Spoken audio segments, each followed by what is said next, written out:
Alright, so this is the video for the seating. I just finished it, a few minutes ago. It's like 2:07 a.m. I'm eating dinner, so I'll be eating occasionally throughout this. I'm sorry, I'm really hungry though. But yeah, hopefully this isn't too long. I should say right out the gate, I did have to rig the bracket. Marshall, I apologize. But unfortunately, there's this band parade going on, and Zach's going to be in it, and so is Hope, and so is Hugh. So I had to, because, originally I was like, sucks to suck, bro, you can't be in. Like, I hate to see it. But it got to the point where I was like, I mean, those are, like, 3 people who have been there since, like, the first one, so I really want them to be there. So I had to tuck them all into a corner of the bracket, and it was honestly only minor swaps, but I'll get to that in a minute. I'll post the bracket online as with the rest of the seating. So yeah, I'm just gonna scroll up and then yeah, I'll explain it in a second. It's so hot. Okay. So 24 people total are gonna be attending, hopefully, assuming everyone shows up. That's actually the number that I estimated, which makes me really happy because it's a really nice even number, makes the brackets look nice. It's just, I don't know, it's just a good number. So number 1 seed is me. Obviously, we decided it. Me and Isaac put it on that little wager for the 4 Monster Energies. I have the receipt right next to me, actually, so I'm just gonna thanks, Isaac. Number 2 seed is Isaac. I was actually gonna give the number 2 seed to Young Wan, because in my opinion, whenever I fight them both, I struggle more with Young Wan. But I was talking to Young Wan about it, and Young Wan said he personally thought that Isaac should get 2nd seed. So I said, all right, well, if the man himself said it, then... Because there's no advantage to being at a lower seed. So, and honestly, 2 and 3 really don't matter, assuming they meet each other where they should. It just depends who y'all are going to play. But yeah. So Isaac and Young Wan, in that order. And yeah, so yeah, this number 3 is Young Wan. Again, I mean... It goes without explaining. And here's where the first change in the bracket had to be made. So I was already debating whether I should put Nathaniel like above Zach or not, because that's Isaac's little brother. I played him once, but like Isaac has talked up high about his brother for a bit, and I respect that. So I was a little torn on the fence, but I ended up giving number 4 to Zach Thomas because I was like, I mean, he has the legacy and has actually proved it in the bracket. But unfortunately, due to the fact that I had to move things around, I ended up swapping Nathaniel. So Zach was number 4, Nathaniel was number 5, and Donovan was number 6. I moved Zach Thomas down to number 6, and then Donovan went up to 5, and Nathaniel went up to 4.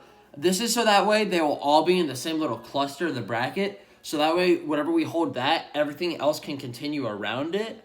You'll see whenever you actually see the bracket. But this really only affects 3 people. Because, I moved around Hope and Zach, and that was it. Or other people got moved around because I moved them around. But those are the 2 people that I specifically moved. I saw that Hugh was already in the corner I wanted him to be in. So I moved Hope to find him round 1, which was a 2-spot move from 17 to 19, so she swapped with Evan Knight, so that wasn't too significant. But the real problem was that whenever I moved Zach Thomas down to number 6, that means that Young Wan in his 2nd round, assuming he wins his 1st round, is going to have to play who the number 4 seed actually, or who like the actual number 4 seed is, even though he's number 6. And that's the person it disadvantages the most. So I caught him just now, just to make sure he was okay with it. He was fine with it. He even specified just now to make sure it was fine. So he said, so shout outs to him, Young Wan, for doing that, because like he's really just giving himself a harder bracket, so that way we can have these people be in. But yeah, those were the swaps I made in order to make this work. Now everything else is just going to be the seating order. So number 4 is Nathaniel. He's Isaac's little brother. He has the gamer genes. It's genetic. Lucario main. Pretty sick. Donovan, at the 5th seed. I mean, he came in Smash House 4, proved himself, beat everyone there, but me. And, yeah, he was pretty sick. beat Zach Thomas, which was a really big win. So maybe you could even make the argument that Donovan should be above Zach in the first place. I wouldn't, but you could. Number 7 is John. I actually don't know his last name, and he's this dude from Northgate, and I played 3 friendlies with him. But those 3 friendlies, he kept me really close every game, like really close. And I don't even think he was using his main. So like this dude could actually be like the number 1, but I just have so little experience on him that I don't know where else to put him. So I'm just gonna have to put him at 7. But don't be surprised if he makes a deep run. Honestly, he's my sleeper pick. I'm picking John to be the big upsets for multiple people. Number 8, we have Chris Pinot. Really talented player. Probably one of Northgate's best, like top 5 Northgate player. It was actually really last minute, so I'm really glad he was able to come. He gave me he gave me a soft commit, I should specify, but he just said he'll keep us updated, but I don't know. I'm holding my hopes out. So yeah, that's the predicted top 8. It's really stacked. This is by far the most stacked tournament we've ever held. Like, it's not even close at all. Because, like, I remember Smash House 4 was only 8 people. Like, just think about that. That's crazy. But we've never had me, Isaac, Youngwon, and Zach at the same tourney. That's also weird to think about. And now we have Donovan there, too, who's already proved himself. John, who could be a sleeper pick. Chris, who didn't get to go to 3. Like, there's just so many cool things that could happen. I'm so excited. Dude. 2 a.m. ramen hit different. So number 9, we have Timmy. These were, like, probably the 3 hardest, as they always are. Actually, it was a little more intuitive to rank this time, because I literally just played with Timmy, Marshall, and Linguini, like, all just now. And I hate to base it off of friendlies, but, like, Smash House 4, Marshall and Linguini were there. And then Smash House 3, the one where they were all last 3 at, was, like, March.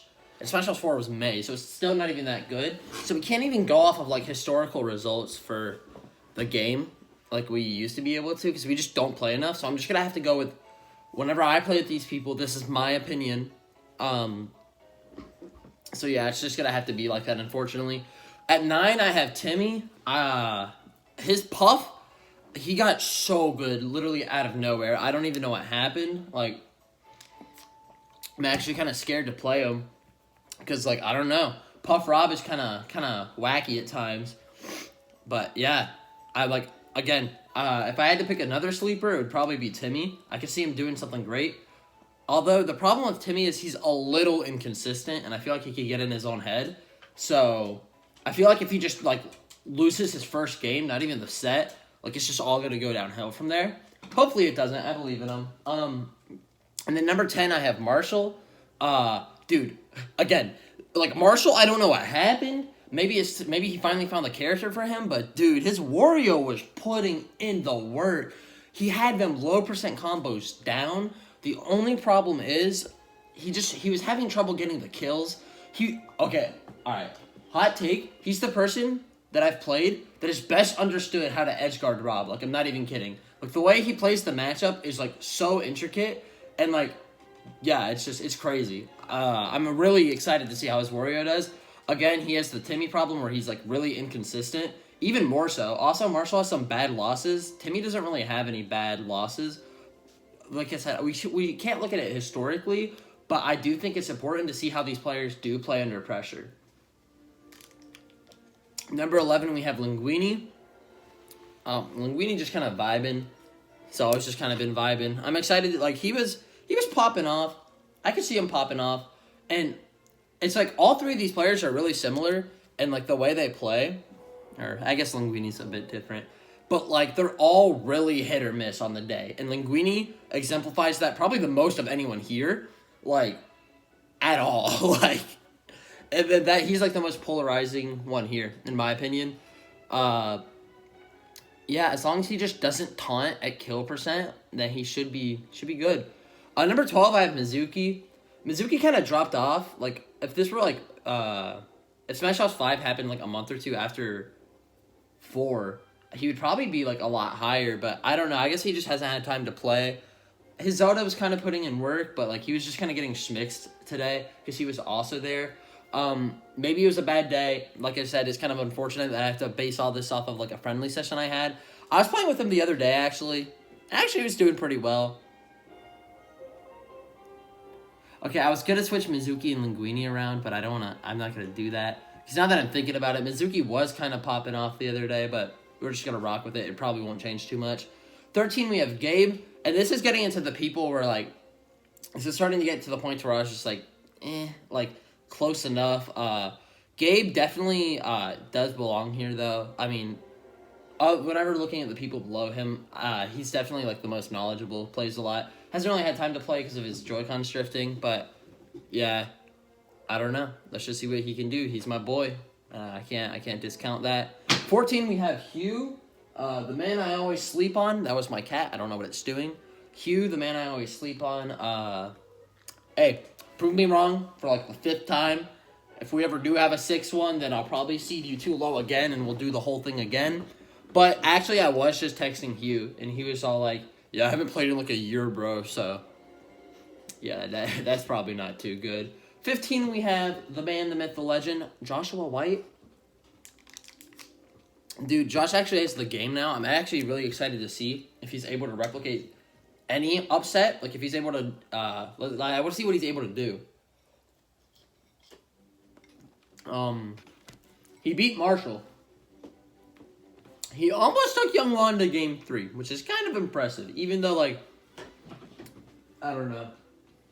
Youngwon, like, kind of gets mixed on at, like, lower levels because he's just, like, I don't know. He don't have his head in the game. But still, I think Josh is pretty good. I'm excited to see what he does. 16 is Alex, the man who let me main Rob. Haven't seen him play since we did play Rob together. So I don't know what he's up to, but hey, I mean, he pretty nice. That's all I know. 17, I have Evan. He was at 19, but I did the hope swap. Okay, so okay, like I said, we're starting to get into territory where I'm just like, I don't fucking know. I just threw him here. He says he mains Link. I was talking to him. I was asking him some questions. He was asking me some questions. I'm just excited to see if he's like gonna do the Josh thing where he just kind of pops off despite not really owning the game. 18, we have Dane. Literally the only time I've ever seen Dane play was Smash House 1, which will literally have been a year. I think he mains Link. I think maybe, possibly. I really don't know. He's Dane. He's gonna help us with the audio, so that's nice of him. 19, we have Hope. Yeah, she was 17 because we swapped with Evan. Again, she said she hasn't played in a while. She plays Roy, I think. Yeah, it's pretty cool. CEO of my chem grade right there. 20, we have Maddie, as in Gabe's friend from church, Maddie. Maddie May 03 on Discord. I really don't have anything else to say about her. I know she plays Kirby. Yeah, she's just kind of existing. So 21, we have Andrew Brown. I actually just invited him today at Science Olympiad. I can't wait. He got the game back in like September-ish, October-ish. I don't remember which one. So he might not. I'm just gonna assume that he's not on like Smash Brother roids and is like a god at the game. But maybe he is. But I just kind of threw him down here because this is like the, I don't know, just purgatory. I don't really know, bro.